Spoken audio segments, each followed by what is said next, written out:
Ladies and gentlemen, good day and welcome to Q4 FY24 earnings conference call of Alkem Laboratories Limited, hosted by Motilal Oswal Financial Services. As a reminder, all participant lines will be in the listen-only mode, and there will be an opportunity for you to ask questions after the presentation concludes. Should you need assistance during the conference call, please signal an operator by pressing star, then 0 on your touchtone phone. Please note that this conference is being recorded. I now hand the conference over to Mr. Tushar Manudhane from Motilal Oswal Financial Services. Thank you, and over to you. Thanks, Yashasvi. Good evening and a warm welcome for 4Q FY24 earnings call for Alkem Laboratories. From the management side, we have Dr. Vikas Gupta, CEO, and Mr. Nitin Agarwal, CFO. Over to you, sir, for the opening remarks. Thanks, Tushar. So good evening, everyone. Thank you for joining us for today's Alkem Laboratories Q4 and FY24 earnings call. So to discuss the business performance and outlook going forward, we have with us on the call the senior management represented by Dr. Vikas Gupta, CEO, and Mr. Nitin Agarwal, CFO. So earlier during the day, we have released our financial results, press release, and the investor presentation, and the same have been posted on our website as well. I hope you all had the chance to have a look at it. So before we proceed the call, we would like to remind everyone that this call is being recorded and the call transfer will be made available on our website as well. We'd also like to add that today's discussion may include certain forward-looking statements, and the same must be viewed in conjunction with the risks that our business faces. After the end of this call, if any of your queries remain unanswered, please feel free to get in touch with us. So with this, I would now like to hand over the call to Dr. Vikas Gupta to present the key highlights for the full year and the quarter and the strategy going forward. Thank you, and over to you, sir. Thank you, Purvi. Good evening, everyone, and I welcome you all to this earnings call for FY24 and quarter 4. I'll start by presenting an overview of the operational and financial achievements for FY24 as well as for the fourth quarter. And post this, we shall be happy to answer any questions that you may have, for us.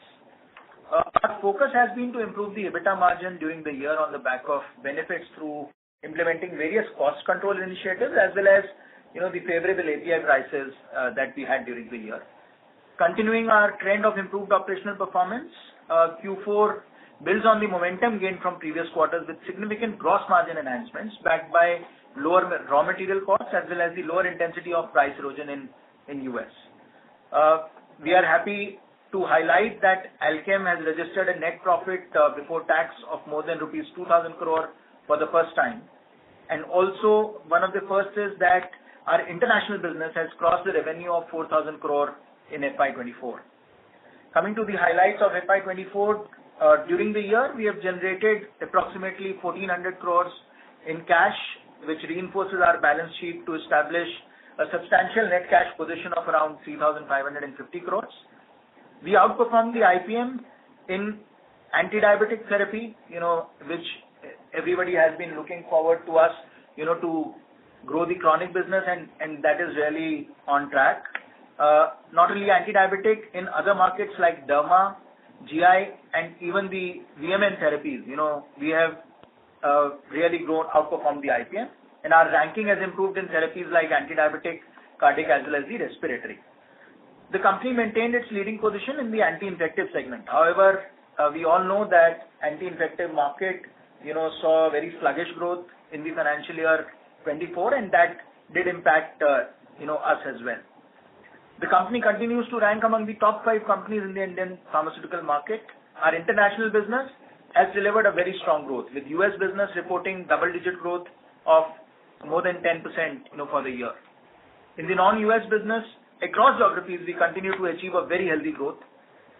Coming to the quarter 4 FY24, in quarter 4, it has been a good quarter in terms of profitability improvement for the company. Our EBITDA margin improved by 150 basis points as compared to YOY Q4 of 23.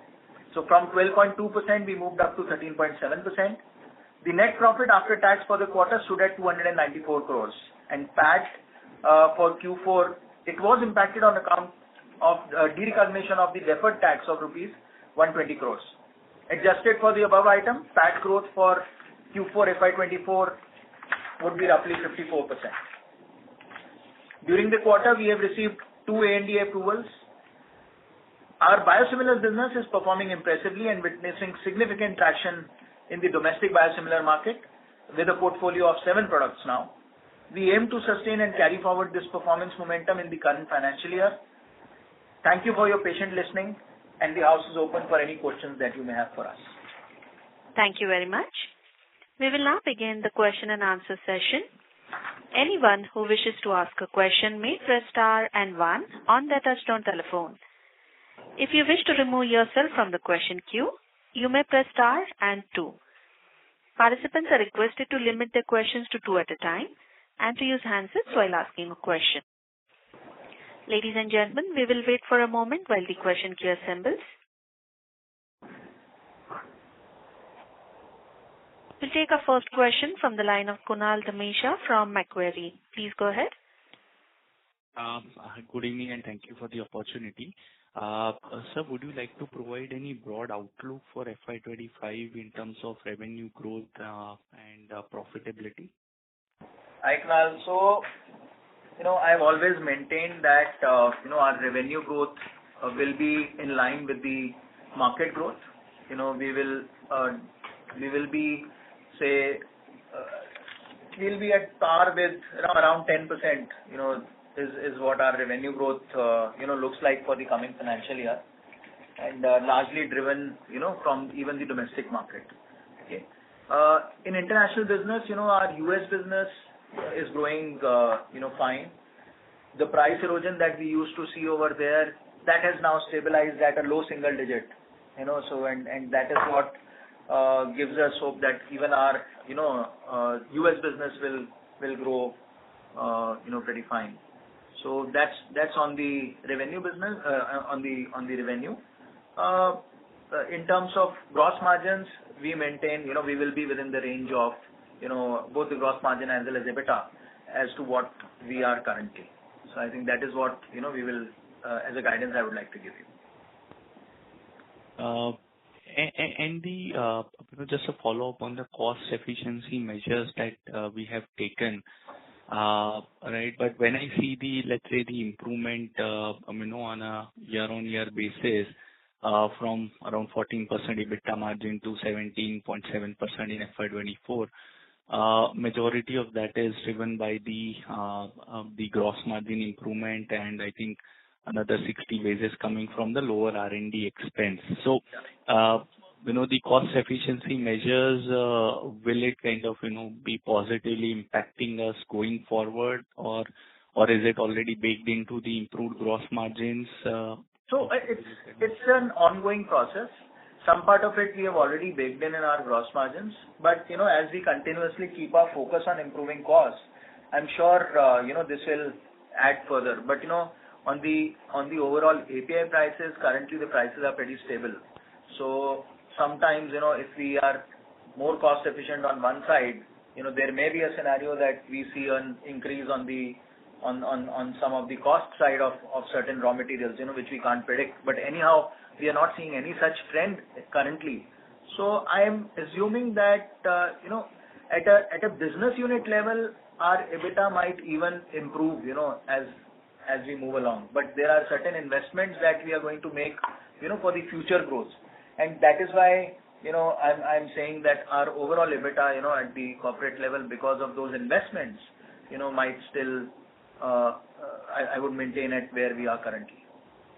Is it more R&D expense that we are expecting? See, there are certain initiatives, that we are taking, which are future growth potential initiatives. Say, for example, we are putting up, this plant in the US for enzyme CDMO, business. So, that will take up, some part of our, investments. That will become operational by the end of this financial year, most likely. So and that's a business that we are very bullish about, in times to come. So I think some of those kind of opportunities we have our investments to make, which is a mix of R&D as well as some of the capex, that we may have to do for future growth opportunities. Sure, sir. And one more with your permission on the what would be the capex for FY25? So it will be to the tune of 600 to 700 crores. Okay, perfect. I have more questions. I'll join back the team. Sure. Thank you. Thank you. Thank you. We'll take our next question from the line of Neha Manpuria from Bank of America. Please go ahead. Yeah, thanks for taking my question. So on the guidance that you just mentioned, when you say GM at current levels, gross margin at current levels, I'm assuming you're talking about the full year number? Yes, I'm talking about mostly about the full year number. And while I understand the investment in future growth, the US plant that you talked about, but that will only start hitting our P&L post commissioning, right? So is there any other investment specifically that you're doing in R&D or MR expansion that because of which we are keeping our EBITDA margin guidance as similar to what we have done in FY24? So not on MR expansion side any major investment, but on R&D, if you see this year we have been at around 4.1%. But generally, we would like to keep it at 4.5 to 5%. That's something that has been our trend, on the R&D side. So, and that includes some of the clinical trials, that we do for some of our biosimilar, portfolio as well. So, I'm foreseeing the R&D spend somewhere within the range of 4.5 to 5%, and I think put together a sum total of that. That's why I'm keeping the guidance at. Understood. And if I were to specifically look at the India performance, while I understand that seasonality didn't really benefit, was not really a tailwind this year. Fourth quarter usually does not have any seasonality benefits. So it was surprising to see a decline year on year in the India business. Anything specific that you want to call out as to what's happening in India and anti-infective other than the seasonality? Is there anything specifically that is impacting any other segments or any other therapies in India for Alkem? Neha, my belief is that it's a one-off. If you will see even the IPM, IPM and the anti-infective market for Q4 has degrown. Has degrown at around 2%, 2.2%. Now, which is a very unusual trend, and I guess the reason for that is the high base in Q4 of FY23, which saw a very, good outbreak of flu and I think it's a seasonality and a base correction, that has happened in the market, and equally we are impacted, and this is not new in the acute market. We see some of these peaks and troughs depending on certain events in the external environment. So I wouldn't. I think fundamentally, we are going very strong as far as our domestic market is concerned. We are very bullish. This is one of our key, core markets, and if you will look at the other therapies that I mentioned, we have significantly outperformed, in these markets as far as India business is concerned. So I'm sure and even in the coming year, we are very bullish on our growth in India. So I don't foresee any major challenge. See, there was also an improved, I would say, focus on the profitability, overall profitability from the, organization's standpoint. And, that's why Q4 is looking a little sluggish, but otherwise we are very bullish as far as our India story is concerned. And last time you had mentioned some, concerns on the pain segment, competitive pressures there. Has that improved? Have we been able to allay those concerns related to competition? So we are continuously, at it. If you will see, on the pain portfolio, we are registering internally quite significant growths, and strategically, whatever initiatives, we had to take to counter those, we have already put in those strategic, initiatives. Over a period of time, we will see, the market also registering, better performance in times to come. Got it. Thank you so much, sir. Thank you. We'll take our next question from the line of Rashmi Shetty from Dolat Capital. Please go ahead. Yeah, thanks for the opportunity. So again on GMs, generally when I see the trend of the company, quarter four has always done higher gross margins. Sorry, Rashmi. I'm sorry. Give me a moment, please. We'll check a connection. Meanwhile, we'll take the question from the line of Sayan Mukherjee. Please go ahead. Yeah, hi. Hi, sir. Thanks for taking my question. So firstly, on your comment on the domestic market, I'm wondering, the growth, of course, seasonality is one factor. So when you think about growth next year at around 10%, given that you have a large NLEM portfolio where there is no price increase, are you banking on normalization of seasonal demand to get to this growth? To some extent that, and I would say a strong volume growth, because we have large feet on street. We have initiatives, that we run quarter on quarter. So this year we have had pressure on volumes, right? In a year where we do not have price as a lever for for growth, which is around 30% of our portfolio is NLEM portfolio, but I think balance 70% portfolio we have levers of price as well as volume. On this 30% portfolio, it will be largely driven by volumes. So that is why I'm overall quite bullish on our India story. Of course, as the year progresses, we'll get to see even the market, should show a better movement. But of course, if there is a sharp decline in the market, we may also get impacted, but which is very unlikely scenario at this point in time. And I'm banking on a strong volume growth, that we will be driving as far as our business is concerned. And sir, how has been the performance of trade generics for you in this fiscal year? And an associated question is, when you talk about volume growth, you see many companies launching their trade generics division and getting aggressive there, and you have additional competition from generics, private label, etc. Yeah. So aren't you worried about these headwinds which can impact volume growth over the medium term? Sayan, I have a different take on this. I think we have a unique proposition as a company where we are the largest trade generic player in the country, and our trade generic business continues to grow along with our RX business. So we have the know-how of managing these two businesses, the way they need to be managed. Any headwind on the trade generic because of new entrants, of course the market is competitive, but I think that's the nature of our market, and we have dealt with it in the past as well. We are not seeing any, I would say, issues in terms of growth in our trade generic business, so to say. In fact, we are even improving on our margins as far as the trade generic business is concerned with every passing year.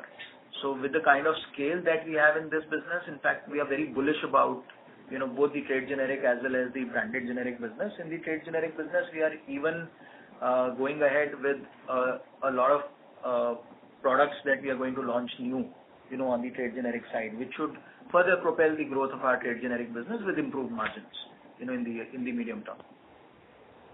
Right, sir. And you talked about margin and cost measures in the earlier. I'm wondering, I understand that international and US business, the margins can go up with volumes. What about the domestic business? Whatever margin levels you have, how do you see India business margins in general over the medium term? So India business margins, with the increase in volume and with the reduction in the API prices of certain key products, we see a positive trend, on the India side as well. So during the previous years, especially during COVID times, we had seen a very significant upsurge in the pricing of some of the commodity APIs, which has stabilized now. So, and with, I think, unless there is a black swan event which drives these kind of prices further up, I think these raw material prices, I expect them to be stable. I expect them to be, at this level.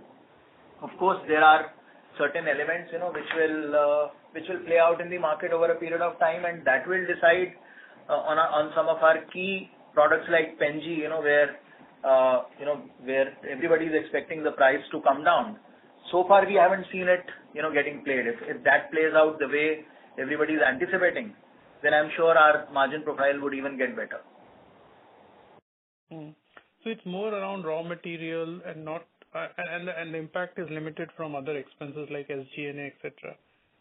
Yeah, not so much to do. Those are, we have a scale business, so those are pretty much standard SG&A expenses, that we have. But I think it's the raw material which will impact if any gross margin improvement further has to happen. I think that is how it will be. Okay, sir. So I have one more question, but I'll join back. Yeah, and one more point that can impact the margin is the mix.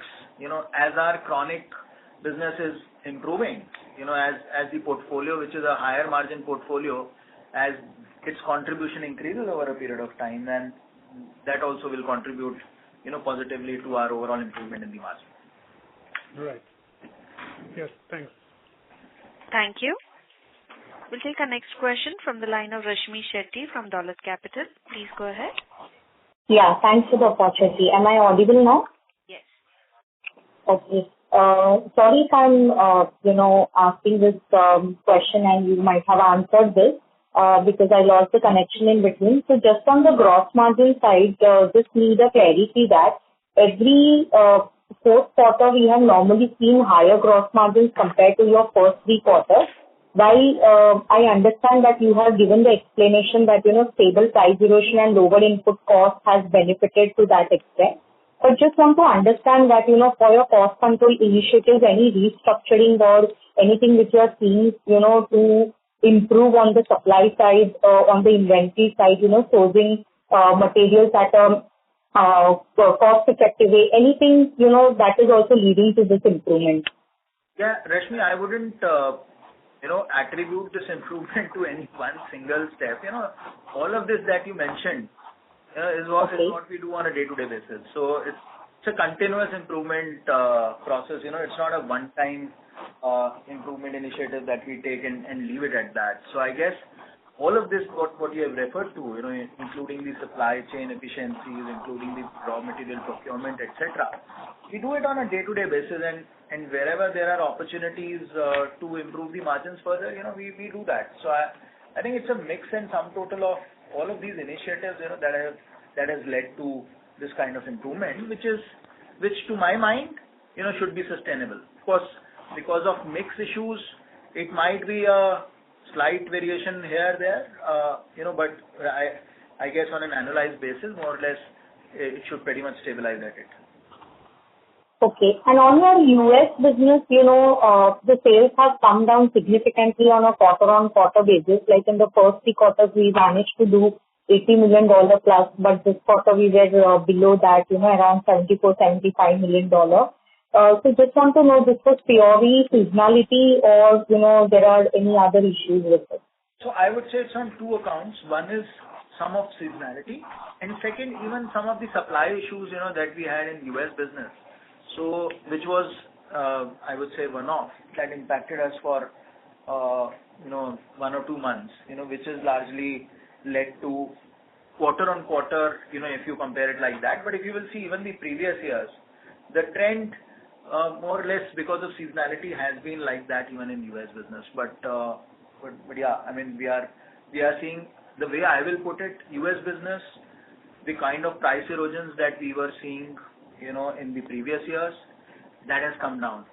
We every day read reports in newspapers that US is going through a drug shortage, for many products. For that to happen, the products need to be available over there, and I think it's translating even in our numbers, where we are seeing the prices, getting more or less bottomed out for many products.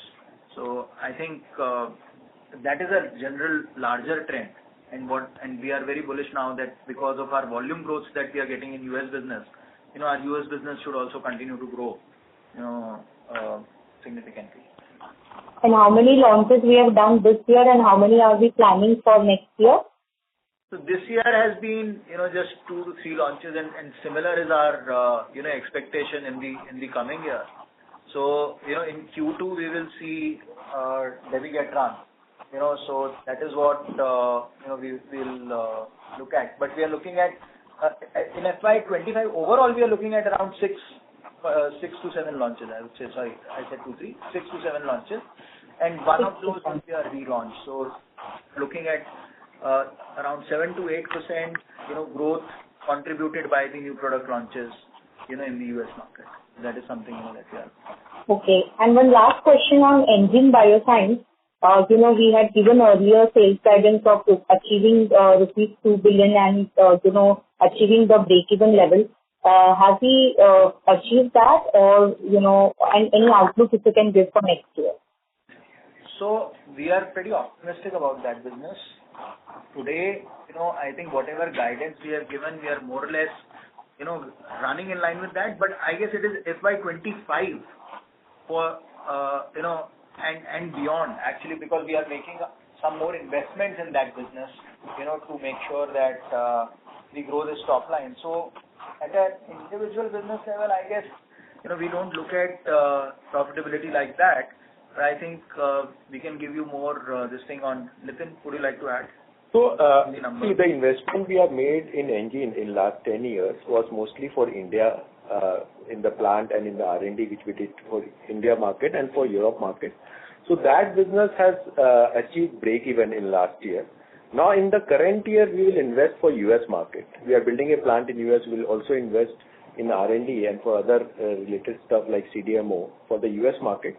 So there will be some expense which we will incur, and the revenue will start generating maybe from Q1 of next year for the US market. In this year, we may incur some expenses related to R&D and training of employees for the US market, and once the plant is ready in the US in the second half of the current year. So for the US market, definitely we will report a loss under Engine, but the India market and the Europe market under the Indian operations will do well, where we have already almost break even in FY24 itself. Got it, sir. Thank you so much. Thank you. We'll take our next question from the line of Damayanti Kerai from HSBC Securities and Capital Markets. Please go ahead. Hi, good afternoon, and thank you for the opportunity. My first question is again on India business. So, Dr. Gupta, you mentioned you're very positive on outlook for volumes in FY25 after a muted flow in credit last fiscal. So, theoretically, just like if you assume like volumes still remain muted, then what are your expectations on contribution coming from the price hike and new launches? So, very broadly, like on other two drivers, what are your expectations? See, I will maintain my guidance of an overall growth. Now, of course, there are levers of price, volume, and new launches. So I think largely our growth is mainly volume-led growth, which is going to be there. So we have 3% growth that comes out of price, that we take. There are 1 or 2% growth, that we attribute to the new launches, that we do during the year. And balance, we should have, the volume-led growth. So I think that has been the general breakup. And that is what, I expect in the current year to go ahead. Sure. And my next question is again on India segment. So improving contribution from chronic segment will be a key driver for your profitability ahead.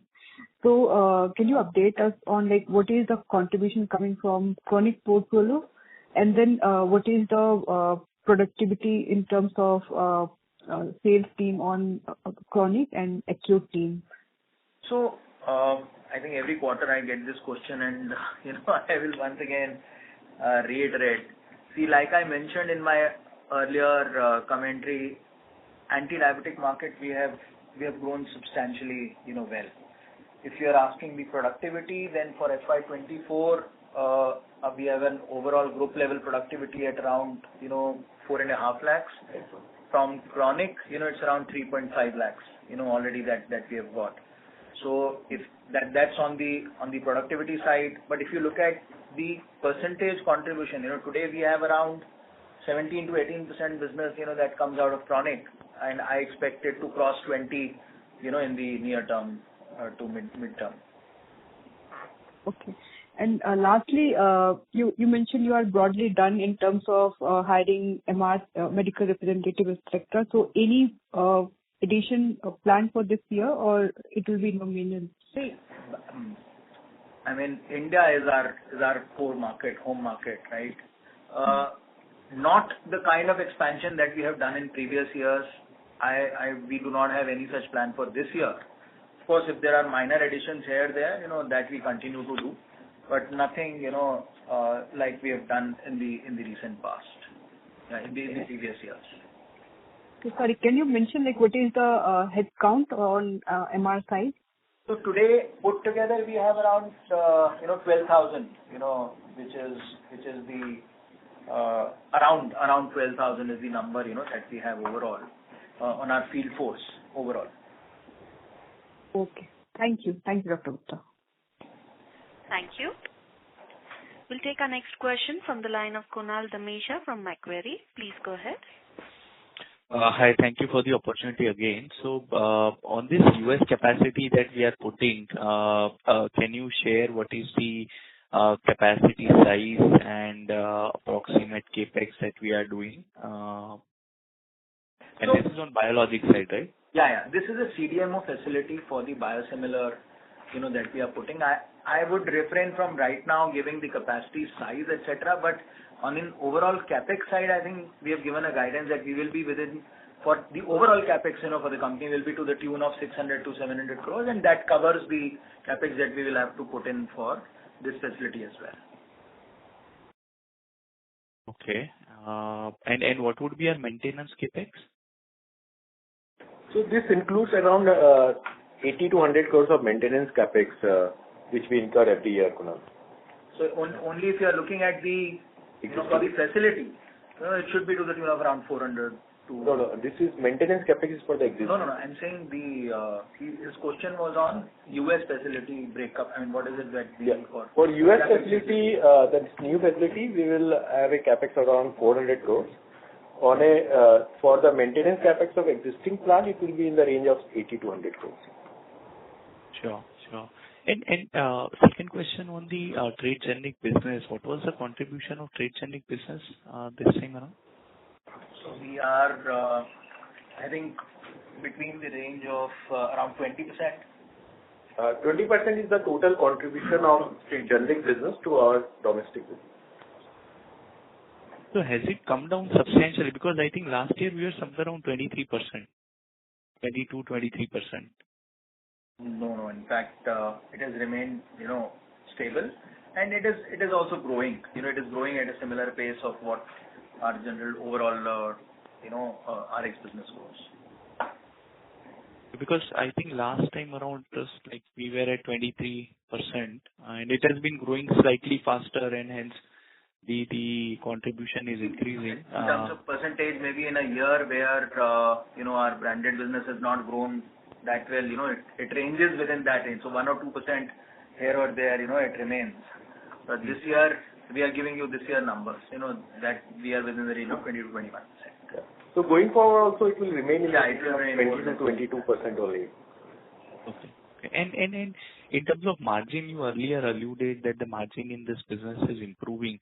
So maybe qualitatively, if you can say what is the gap between the branded versus the trade generic business in India, and how that gap has moved over the last 3-4 years?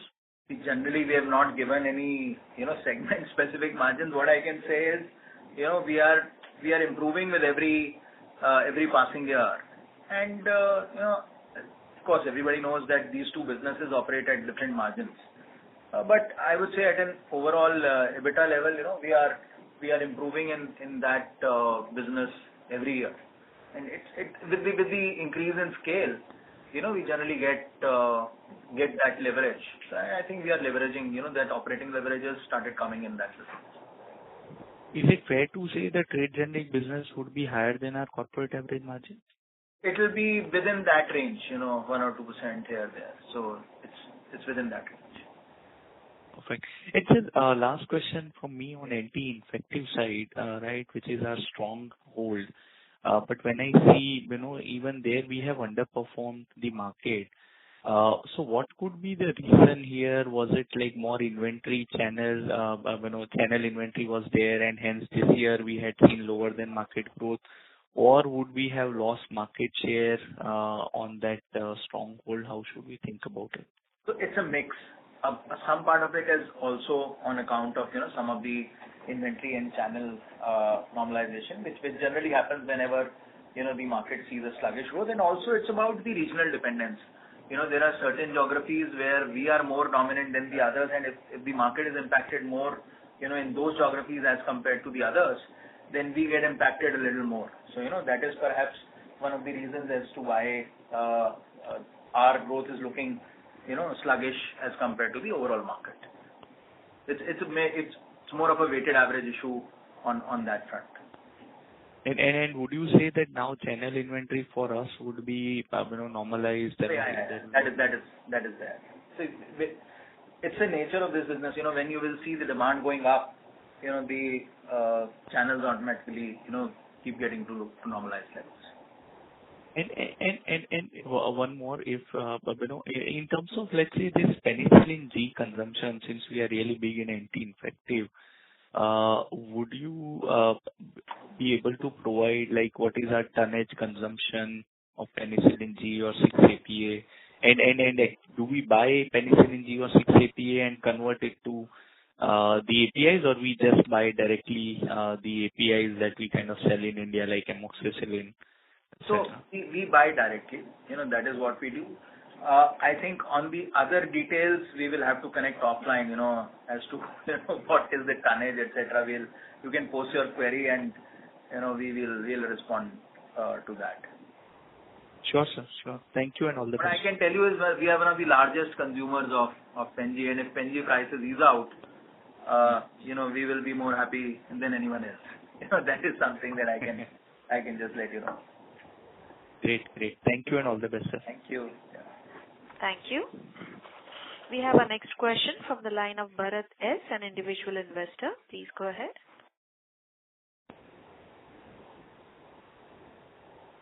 Mr. Bharat, can you unmute your line, please?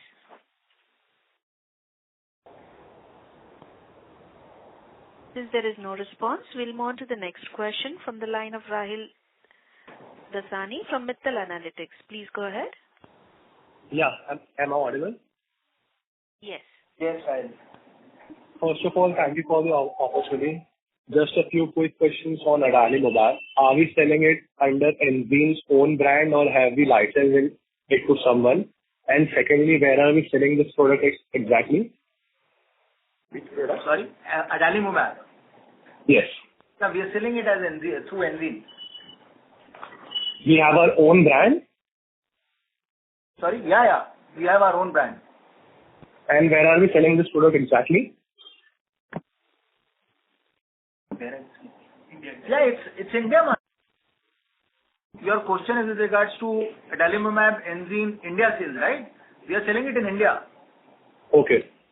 So we can see another Indian MNC, Sun Pharma, has become a licensee of adalimumab, which is the same concentration of our product. So how do we plan on competing in terms of pricing? So our pricing is pretty stable as far as this market is concerned. This is not a new market, right? This market, we have been there for since long. And there are, that's a day-to-day thing that we do. So I think we are very competitive in terms of, those are generics, So it's a generic market, and we are very competitive in terms of pricing. So that's not an issue. You have anything specific in mind rather than a product level price issue, or please not able to get it? So I just wanted to understand, adalimumab is a big product. It's supposed to be a big product for Sun Pharma. So considering that, I wanted to understand more on the pricing, and are we seeing increased competition from them? No, so there is competition, but we have, other products also which are much bigger than adalimumab. But as far as this market is concerned, we are pretty competitive in terms of pricing. So I don't think it's a price war anymore, or it's because of price that we are losing out to competition. So we are competitive like we are in most of the segments as far as our price is concerned. Got it. And secondly, if I'm not wrong, we launched this product in 2022. the exact date handy, but yeah, somewhere around that time. You want exact date, we can share. No, I just wanted to understand what sort of volume growth have you seen from that period of time for this product? I refrain from giving product level details on, we sell a large number of SKUs. Sorry, you'll have to post this specific query, separately. Yeah. Okay, so that's not an issue. Thank you. Thank you. Thank you. We'll take our next question from the line of Madhav Marda from Fidelity. Please go ahead. Yes, just one question from my side. We cannot hear you, Mr. Marda. Hello, can you hear me now? Yeah, your voice is quite feeble. Can you please be a bit louder? Yeah, I just had one question, which was if you could just remind us on the tax rate reset when that kicks in and what could be the effective tax rate maybe for FY27. Thank you. So, for next 2 years, we see our tax rate in the range of 13 to 15%. For FY27, the Sikkim tax benefit will be over. So our tax rate will definitely increase, and it will be in the range of, say, 25% going from there on. Understood. Thank you. Thank you. We'll take our next question from the line of Shayan Mukherjee from Nomura. Please go ahead. Yes, sir. Thanks. On the Enzene or biosimilar program, can you share how many programs you've identified for development, and how should we think about clinical development spend on these over the next, say, 3 to 5 years? So currently we have around 7 products, that we have already launched. We are already working on another 5, is what I would say, and this is for the domestic market. And for the global market, we have close to around 4 assets, that we are working on, for the global market. And any timeline you can share from now, like when can we expect the full development and filing in the regulated markets? It's an ongoing process, and product level, the details are different timelines for different products. So, Sayan, what I would say is, you can get back to us and we can respond to it separately, because it needs product level details. All the products are at different stages, so the timelines would differ for each one of them. In this year's time, there will not be any launch in biosimilar. Maybe next year there will be few launches. Right. And, the whole idea about setting up a plant in the US, so how is it primarily, so I'm wondering why you have decided to put a plant in the US and not in India? What is the specific rationale here? Yeah, so it's to meet up on the CDMO business, that we have in the US market. So there were companies like Wuxi Biologicals, who have really catering to this market, and they're multi-billion-dollar, business as far as this business was concerned. Now with US facing pressures on because of geopolitical reasons, so some of these companies are not doing the kind of business that they were doing, and which threw up an opportunity for players like us to consider entry into the CDMO business as far as US market is concerned.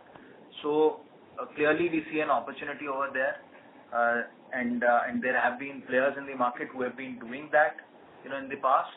So that is why we are putting up that facility over there, and we have this unique proposition where part of it of the process we can do in India, and we can really offer a cost arbitrage in terms of grabbing business as far as that market is concerned. So that's why we have we decided to put up that facility over there. Okay, sir. And just one last on the US launches. Would you have any comment on generic Suprep launch, and then the Baddi site which recently got 10 observations? How are you thinking, and how critical from new launch perspective is that site? So in Baddi, I've already gave I think we had few observations to which we have responded, to the US FDA, and we are pretty sure that none of these observations were very significant or were such that there were no data integrity issues, etc. That we got as an observation. So as part of our US FDA audits, we all know as a part of is the part of pharma ecosystem. So as part of regular exercise, that audit was done, and we have responded to all the queries that were raised by US FDA. We're pretty hopeful that we should be able to address all the issues that were raised over there. A generic Suprep we have just launched, so it's picking up now.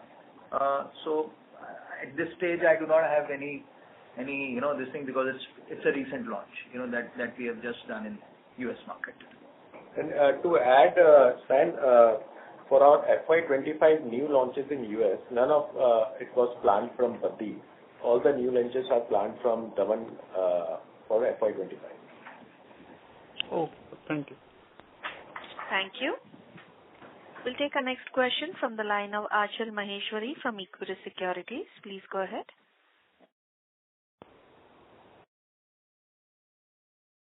Ms. Achal, can you please unmute your line?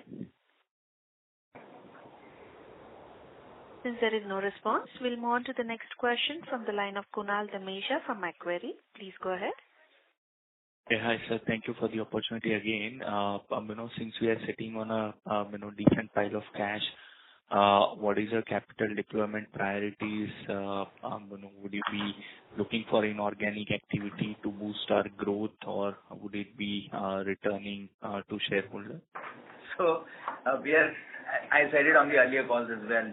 We are building war chest, for acquisitions. I would say we are very hungry. We are looking for right opportunity in the market, but of course at the right price.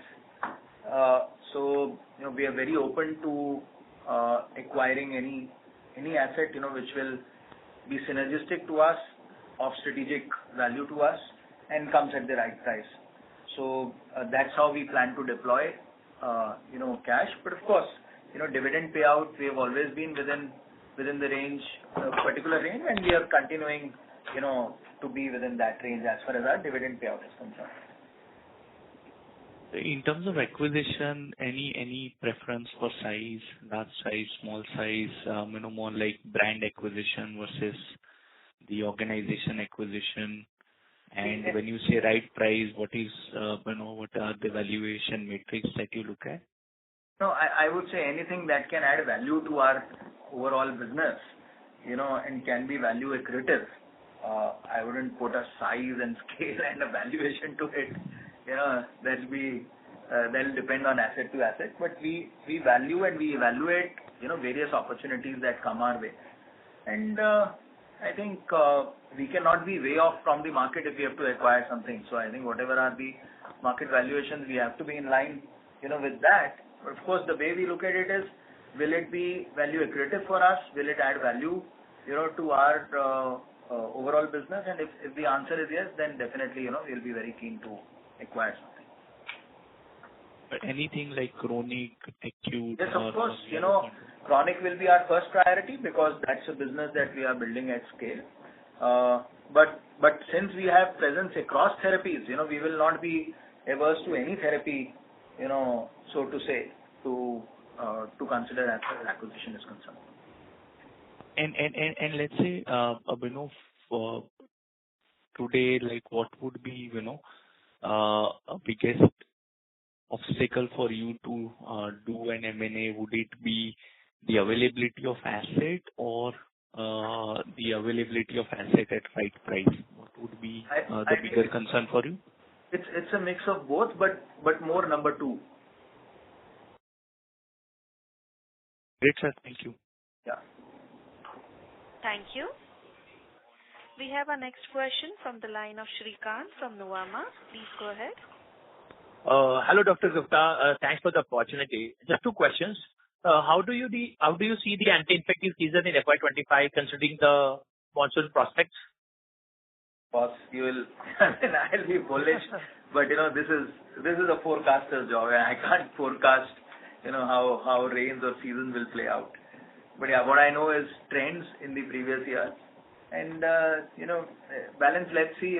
It's not very far. We'll get to see in a few months. But within your 10% guidance for the domestic growth, what sort of growth would you have baked in for the anti-infective, considering it is very large therapy and we had a very poor season last year? So I would peg it at somewhere within the range of 7 to 8%. Understood. And on the biosimilar, domestic biosimilars, what will be the current contribution of this business, and how is it growing? If you can talk about last 2-3 year performance and how the margins have been performing there. So the business has really, grown well. Today it stands at around 5%, of our overall domestic, business. And the margins, are decent enough as far as this business is concerned. So the competition is also less, as compared to certain other segments, as far as the biosimilar business is there. And we continue to get strong, with every passing quarter as far as this business is concerned. Right. And about the, again, biosimilars only, how big do you think that the biosimilar market is in India in terms of value? There is no organized report over there, so whatever estimates I would give would be my view versus, anyone else's view. So I would refrain from giving a number over here, but yeah, there is, IQVIA gives its own number, but in these kind of markets, you can't rely only on IQVIA numbers. What we are seeing is that whatever 7 products that we are getting into, there is enough headroom for us to grow and build brands as far as on the biosimilar, market is concerned. So that's okay. That's how I'll put it. And on the biosimilar, do you need to put different MR force, or you can market these to existing sales force? So it depends on in the product to product. For some products, we need a specific task force to cover, those specialties, but there are many products, where our regular field force helps us take that to the market. Understood. Thank you so much. Thank you. We have our next question from the line of Harsh Bhatia from Bandhan AMC. Please go ahead. Yeah, thank you. Am I audible? Yes, please. Yes.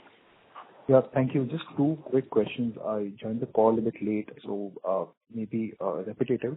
But the enzyme plant, once it gets commercialized in the 4th quarter, Doctor, would you say that on an analyzed basis, the enzyme segment as a whole would still continue to be break-even once the 4th quarter costs come into picture, or would you say that would not be the case? So I think Nitin already had answered this question. So it will still take a while, because when it was only India, they had broken even, so we saw the break even happen only ex-India, but now we'll need investments that need to be made for this plant. And once we start clocking in revenue, which may be Q4-ish to Q1-ish of, somewhere around that time, that is the time we will be able to give you some outlook on when do we break even, for the US investments that we have made on the overall enzyme. Sure. And right now we're focusing on a strong top line growth, as far as this business is concerned, which is what we are pretty bullish about. Sure. And the margin guidance, so I understand the enzyme part, the chronic share and the trade generic margin potential as such. What is your internal assumption, very qualitatively, directionally again, for your most important, let's say, raw materials as such, 7-ACA, PNG? What is your internal assumption to that extent? And so, yeah, the internal part of it. Like PNG is, I've already answered.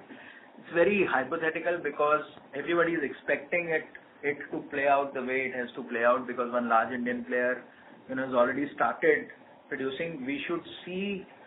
Our assumption is that we should see the costs, easing out over a period of time. Right now, we haven't seen, any significant change on that front. I think once that happens, then obviously, our numbers will start showing it up. Sure. And lastly, just bookkeeping, in this quarter, is there anything incremental on the other OPEX side? I understand that you haven't called out anything in particular as such, so there is no one-off in the other OPEX line item? So only one-off was service level penalties which we have incurred So in our US business, we faced some supply chain issues, and because of that, we have incurred some amount of service level penalties. So that was the only one-off. Okay. That would be in the range of $1 to $2 million at max, or maybe more? So for the entire year, it was around 120 crores. Okay. All right, sir. Thank you so much. Thank you. We have our next question from the line of Achal Maheshwari from Equirus Securities. Please go ahead. Yeah, hi. This is Bharat. So, sir, just wanted to understand on the supply chain penalties which we have faced. So, what were those during fourth quarter? If you can call out that number. That was 30 crores for fourth quarter. Yes. Okay. And how do you see these supply chain issues going forward, and especially on the US business? How do you see US business on a normal basis? Whether it will be again back to 80 million, or how should we look at it? So you mean in terms of supply? Yeah, you mentioned that there were some supply issues for the first 2 months. We had certain back orders, and because of which, we are facing this service level penalties.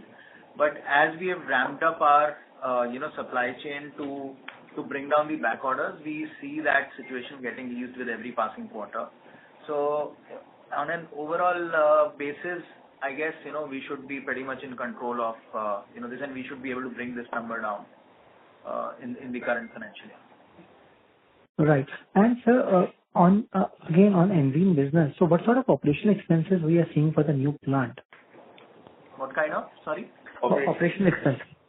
So this year is largely capex, that we will be doing, and some operational expense, that will happen. Yeah. This year it will be around, say, 30 to 40 crores of operational expenses which we will incur on both for, say, R&D and the hiring of employees, and also for their training and all. But most probably from quarter 4 onwards, we will also start seeing the revenue. So on a annualized basis, we are expecting almost like 100 to 120 crores sort of expenses from this plant. Going forward from next year? For FY26, we'll be building in almost like 100 sort of crores? Yeah, it will be, say, 120, 130 crores. Right. And what sort of response we are getting from the clients? Whether we have got any commitment, some initial interest from the clients from the orders perspective, from the CDMO perspective? So we have already started building our order book in US. I can't share the numbers like how much order we have already booked, but we already have customers who are ready to work with us. So once the plant is ready, I think we'll start serving them. And sir, just trying to understand whether it will require incremental R&D spend from our side as well to conduct this business, or will we? No, we will not be investing much in R&D. I think the clients will invest. Right. So it will be more of a contract manufacturing services which will be providing for. Right. And sir, just last one from my end. So we were earlier referring that we'll be seeing almost like 100 to 120 bits margin improvement every year. So has that changed? Because for this year, as far as you have mentioned that there will be only 30 crore spend which will be coming through from the enzyme plant. So but you are stating that the overall EBITDA margin is expected to remain flattish.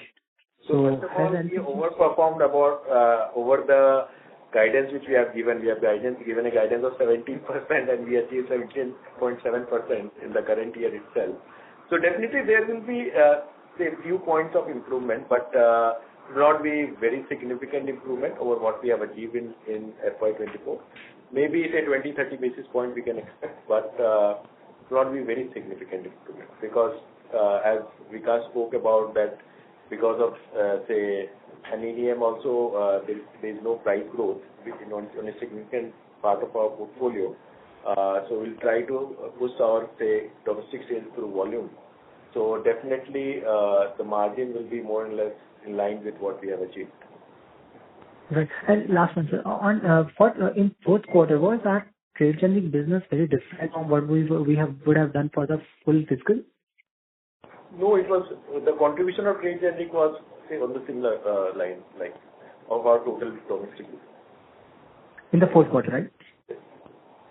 And when we are guiding for 10 growth in the domestic business, what sort of growth we are expecting for IPM? IPM, should be in the range of 8 to 10-ish. I think somewhere around that.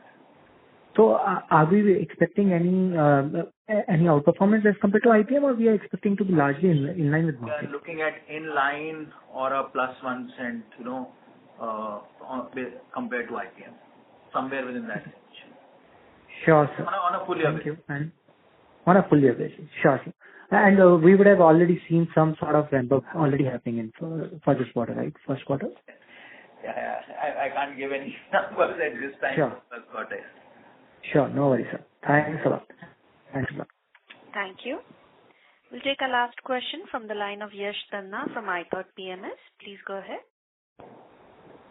Hi, sir. Thank you for the opportunity. Sir, I was just wondering about the medical devices business. There were a couple of news articles relating to Alkem launching a couple of medical devices, and I think you also mentioned probably in one of the media interviews. So is this line of business, we would probably look to make an acquisition in? Is that a possibility? Or if you can just, elaborate about this line of business. Sorry, this line of business, can you make a?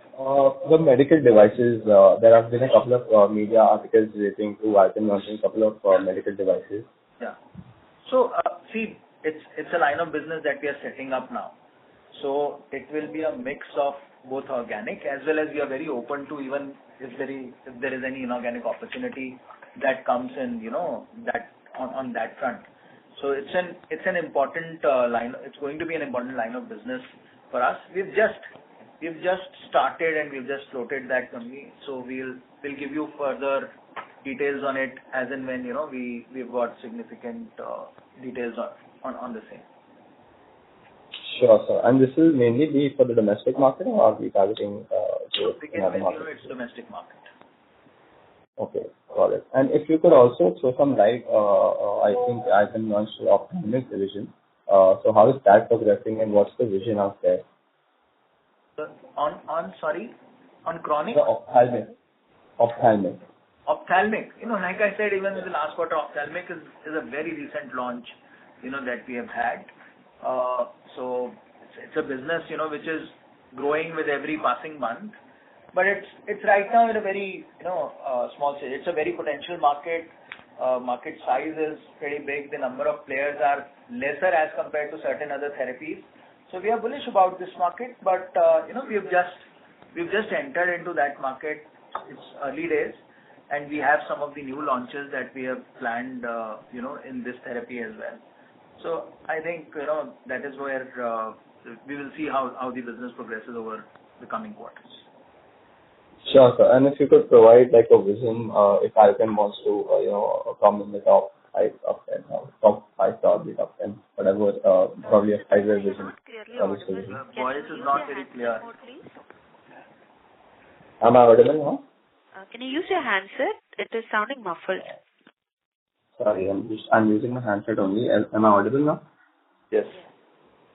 Yeah. No, sir. It was just relating to the vision of Alkem in this division. Whether we would 5-year vision if we could reach a top 5 category or something. So we said top 10, I guess. So, but yeah, we are pretty bullish. Any business that we launch, that's with a vision to enter the top players in that segment. We are not a company where we have operated in that market and we are at we do not have a meaningful presence. So we have that credential that whatever segment we have entered, we have made it really meaningful and we are in the top players in that segment. Same will be the case with this business as well. Right, sir. That's great. Good luck for the future. Thank you. Thank you. We'll take that as the last question for today. I would now like to hand the conference over to management for closing comments. Over to you. Thank you everyone for taking your time out today and making this a meaningful discussion. If you have any queries which remain unanswered, please feel free to connect with us. And thank you once again. Thank you. On behalf of Motilal Oswal Financial Services, that concludes this conference. Thank you for joining us, and you may now disconnect your line.